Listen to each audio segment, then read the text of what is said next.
Aujourd'hui, on voit de plus en plus d'adeptes du beach soccer. C'est un sport spectaculaire, un sport plaisant qui se joue dans le monde entier au bord du littoral, sur les plages.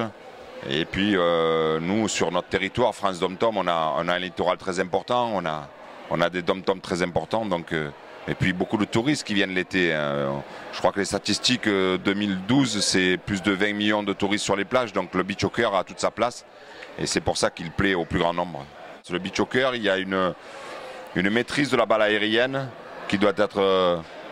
qui font les composantes du beach soccer. Il y a des gestes spectaculaires, il y a 2-3 combinaisons. C'est les surfaces, les dimensions du terrain, c'est 36-38 mètres, un terrain de beach soccer de long, et 26-28 mètres de large. Ça se joue à 5 joueurs, 4 joueurs de champ et un gardien de but. C'est qui, Laurent, les règles de jeu sont différentes aussi. On peut faire une touche à la main ou une touche au pied.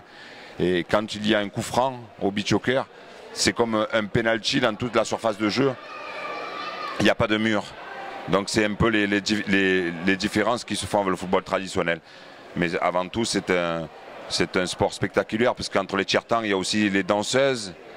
C'est aussi à base de musique pendant les tiers-temps, donc c'est vraiment un sport fun et dynamique. Le beach soccer, déjà, c'est sur un terrain réduit, donc tu n'as pas le temps de t'ennuyer, il y a de l'action tout le temps. Et pour moi, par exemple, qui suis attaquant, ben, le gardien à la balle, je peux avoir tout de suite le ballon et marquer des buts. Donc c'est très acrobatique et c'est beaucoup de fun, quoi.